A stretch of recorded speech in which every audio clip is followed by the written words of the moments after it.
Welcome my dear students. আজকে আমি সপ্তম শ্রেণীর কোষে দেখি 8.2 এর অঙ্কগুলি করাবো, অর্থাৎ ত্রিভুজ অঙ্কন।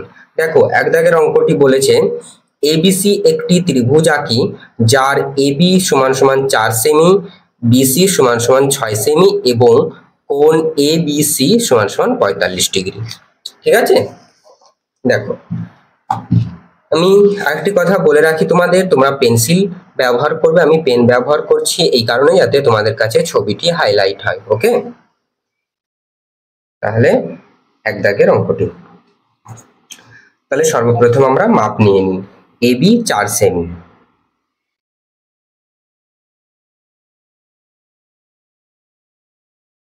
এই 4 সেমি এবি এবং বিসি বলেছে 6 সেমি।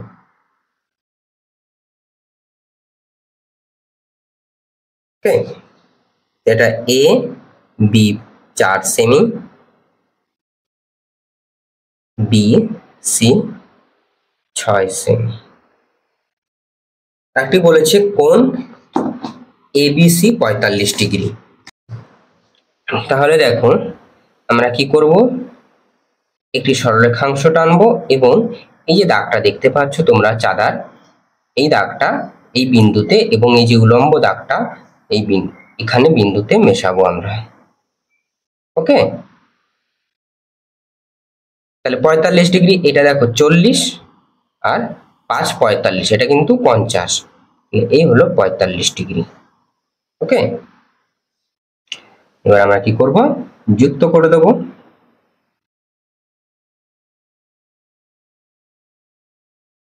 এরপর দেখো আমরা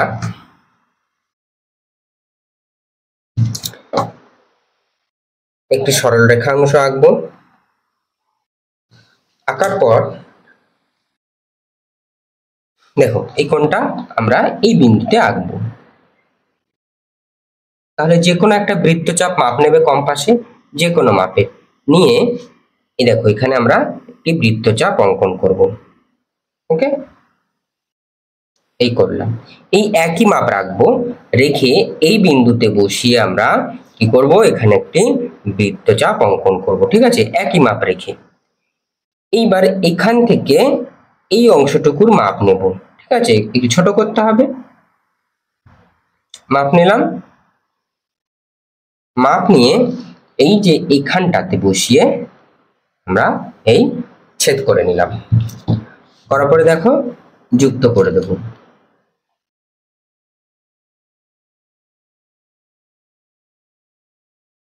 ওকে, এটা কত, 45 ডিগ্রি, এটা 45 ডিগ্রি। এবার দেখো কি বলেছিল, কোণ এবিসি 45 ডিগ্রি, মাঝখানে এটারটা কি আছে, দেখো বি আছে, মাঝখানে এটারটা কি বি, আর এটা বি বিন্দু। ওকে, এরপর আমরা এই বিসি বাহুর মাপটা নেব। বিসি বাহুর মাপটা নিয়ে এই বি বিন্দুতে বসিয়ে এই আমরা বৃত্তচাপ অঙ্কন করলাম। তারপর এবি বাহুর মাপ নেব। ঠিক আছে, এবি বাহুর মাপ নিয়ে এই বি বিন্দুতে বসিয়ে এই একটি বৃত্তচাপ অঙ্কন করলাম। তারপর কি করব, এই ছেদবিন্দু এবং এই ছেদবিন্দুটা যুক্ত করে দেব। এ হয়ে গেল।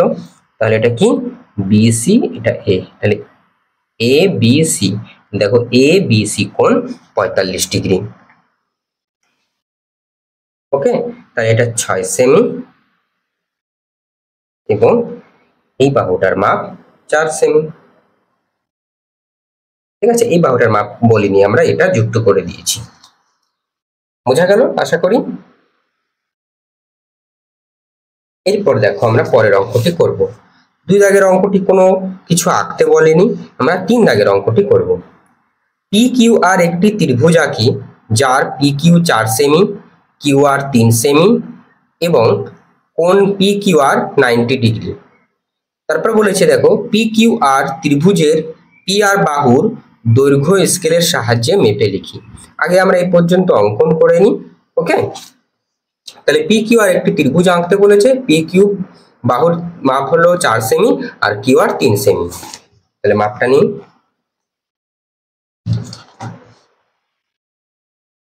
একটি 4 সেমি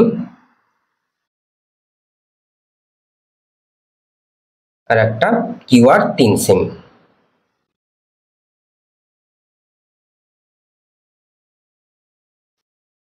এটা পি কিউ 4 সেমি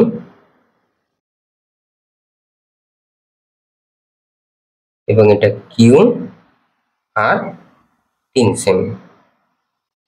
আর একটা কোণ আঁকতে বলেছে, দেখো আর একটি কোণ 90 ডিগ্রি, কোণ পি কিউ আর 90 ডিগ্রি। তাহলে 90 ডিগ্রি একইভাবে আমরা আঁকবো যেমন 45 ডিগ্রি অঙ্কন করেছিলাম। ওকে, তাহলে যে কোনো মাপের একটি সরলরেখাংশ অঙ্কন করব, করার পরে এই দাগটি আমরা এই দাগে মেশাবো, তাই না? দেখো এটা 90 ডিগ্রি, তাই না? দেখতে পাচ্ছ এটা হলো 90 ডিগ্রি অর্থাৎ 90 ডিগ্রি। আমরা কোণগুলো কম্পাসের সাহায্যেও আঁকতে পারি 90 ডিগ্রি, কিন্তু আমরা এখানে চাঁদার সাহায্যে আঁকবো। এরপর দেখো যে কোনো মাপের একটি সরল রেখাংশ অঙ্কন করলাম, করার পরে এই বিন্দুতে বসিয়ে আমরা কি করব, একটি বৃত্তচাপ অঙ্কন করব। যে কোনো মাপের বৃত্তচাপ নেবে, ঠিক আছে? যে কোনো মাপের নিয়ে বিন্দুতে বসিয়ে আমরা এই একটি বৃত্তচাপ অঙ্কন করলাম, ঠিক আছে? এই একই মাপ নিয়ে আমরা এখানটাতে বসিয়ে অঙ্কন করব, ঠিক আছে? একই মাপ রাখবে। এইবার এখান থেকে আমরা এই অংশটুকুর মাপ নেব, ঠিক আছে? এই যে এই অংশটুকুর মাপ নিয়ে এইখানটাতে বসিয়ে দেখো কেটে নিলাম। ওকে, কেটে নেওয়ার পরে এই যে আমরা এখান থেকে বসিয়ে এটা কেটে নিলাম। কেটে নিয়ে আমরা কি করব, এটা ছেদ বিন্দু থেকে যুক্ত করে দেব। এটা কত, 90 ডিগ্রি। এবার একইভাবে দেখো কি বলেছিল, এটা কোণ পি কিউ আর 90 ডিগ্রি, তাই না? তাহলে এখানে এটা কিউ বিন্দু। এবার দেখো কিউ আর বাহুর মাপটা নেব, এই হলো কিউ আর। এই কিউ বিন্দুতে বসিয়ে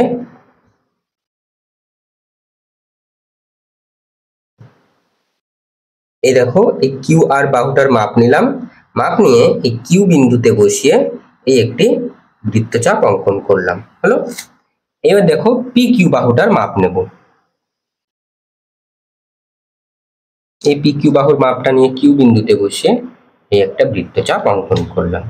তাহলে এটা কি, দেখো পি কিউ মাপ নিয়েছি, তাই না? 4 সেমি। তাহলে কিউ রয়েছে, এটা পি, পি কিউ এটা আর।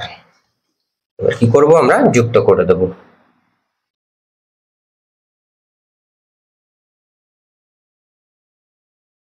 এই যুক্ত করে দিলাম। এইবার দেখো কি বলেছিল বাকি অংশটুকু, যে পি কিউ আর ত্রিভুজে, তাহলে পি কিউ আর এই ত্রিভুজটার পি আর বাহুর দৈর্ঘ্য স্কেলের সাহায্যে মেপে লিখি। পি আর বাহু অর্থাৎ এই পি আর আর এই বাহুর দৈর্ঘ্য স্কেলের সাহায্যে মাপতে বলেছে, মেপে লিখতে বলেছে। তাহলে দেখো মাপি, তাহলে কত হচ্ছে দেখো, এই 5 সেমি হচ্ছে, তাই না? পি আর বাহুর দৈর্ঘ্য হচ্ছে কত, 5 সেমি। আমরা এখানে লিখি যে ত্রিভুজ পি কিউ আর এর পি আর বাহুর দৈর্ঘ্য 5 সেমি। ব্যাস, এটা পি কিউ, এটা 4 সেমি, এটা 3 সেমি, এটা 5 সেমি। ওকে, আশা করি বুঝাতে পেরেছি তোমাদের। এরপরে দেখো পরের অঙ্কটি করব। পরের অর্থাৎ 4 দাগের অঙ্কটি কি বলেছে, একটি সমদ্বিবাহু ত্রিভুজ আঁকি যার সমান দুটি বাহুর প্রত্যেকটির দৈর্ঘ্য 7.2 সেমি এবং সমান বাহু দুটির অন্তর্ভুক্ত কোণ 100 ডিগ্রি। তাহলে তোমরা এখানে দুটি কথা মনে রাখবে, সমদ্বিবাহু অর্থাৎ দ্বয় বয় হস্যি রয়েছে, তাহলে এই দ্বি মানে কথার অর্থ হলো দুটো, তাহলে যে ত্রিভুজের দুটি বাহু পরস্পর সমান, ওকে, তাকে সমদ্বিবাহু ত্রিভুজ বলে। এবং কি সমান বাহু দুটির অন্তর্ভুক্ত কোণ, তাহলে অন্তর্ভুক্ত মানে ভেতরের কোণটা কত, 100 ডিগ্রি। চলো মাপগুলি নেওয়া যাক। তাহলে সমান দুটি বাহুর দৈর্ঘ্য কত বলেছে, এটা কত, 4 দাগের অঙ্ক, 7.2 সেমি। এই হলো 712।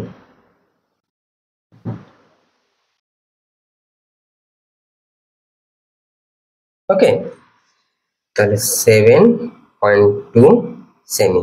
এর কোনো নাম বলিনি, ঠিক আছে, আমরা নিজের থেকে নাম দেবো। আগে ত্রিভুজটা অঙ্কন করে নিই, এরপর কি করতে হবে, 100 ডিগ্রি কোণ অঙ্কন করতে হবে। যে কোনো মাপে একটি সরল রেখাংশ আঁকবো। একে দেখো, তাহলে এই চাঁদাটি বসাবো আমরা, বসিয়ে ডান দিকে মাপ নিচ্ছি, তাহলে ভিতরের দিকটা মাপ নেব। এটা 90 ডিগ্রি, এটা 100 ডিগ্রি, দেখো 100 ডিগ্রি ভিতরে। ওকে, এটা 100, এই যুক্ত করে দেবো। ওকে, এই পরবর্তী স্টেপ দেখো, তাহলে যে কোনো মাপের একটি সরলরেখা অংশ অঙ্কন করলাম। করার পরে আমরা এখানে কি করব, এই 100 ডিগ্রি কোণটি অঙ্কন করব। তাহলে কি করে করতে হবে, যে কোনো মাপের একটি বৃত্তচাপ অঙ্কন করো। ঠিক আছে,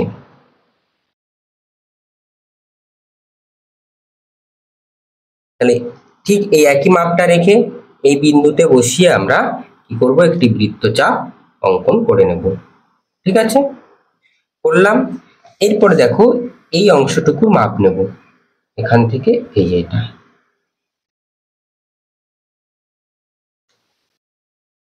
বৃত্তচাপ অঙ্কন করার পরে এখান থেকে আমরা কি করলাম, এই অংশটুকুর মাপ নিলাম। মাপ নিয়ে এই বিন্দুতে বসিয়ে এখানে ছেদ করে দেব। ওকে, এরপর কি করব, এই বিন্দুটা থেকে যুক্ত করে দেব।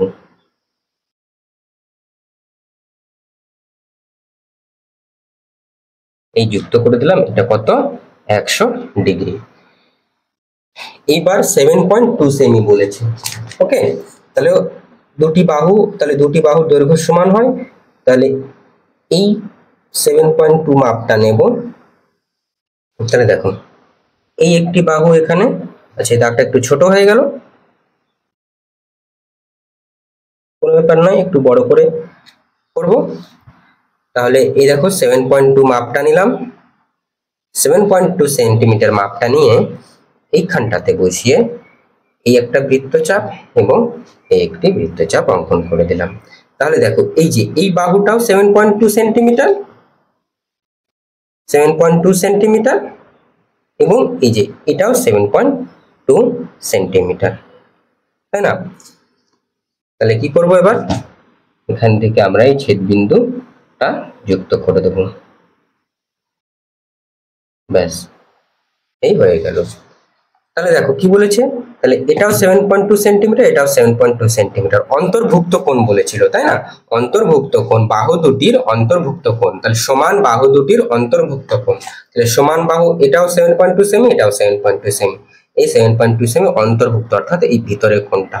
বহির্ভুক্ত বললে এই বাইরের কোণটা বোঝাতো, এখান থেকে এইটুকু। কিন্তু আমাদের অন্তর্ভুক্ত কোণ বলেছে কি, 100 ডিগ্রি বলেছিল। এই অঙ্কন হয়ে গেল। যে কোনো একটি নাম দিয়ে দাও, ধরো নাম দিয়ে দিলাম MNO। ওকে, ব্যাস, এ হয়ে গেল তোমাদের অঙ্কটি কমপ্লিট। আশা করি বুঝতে পেরেছো।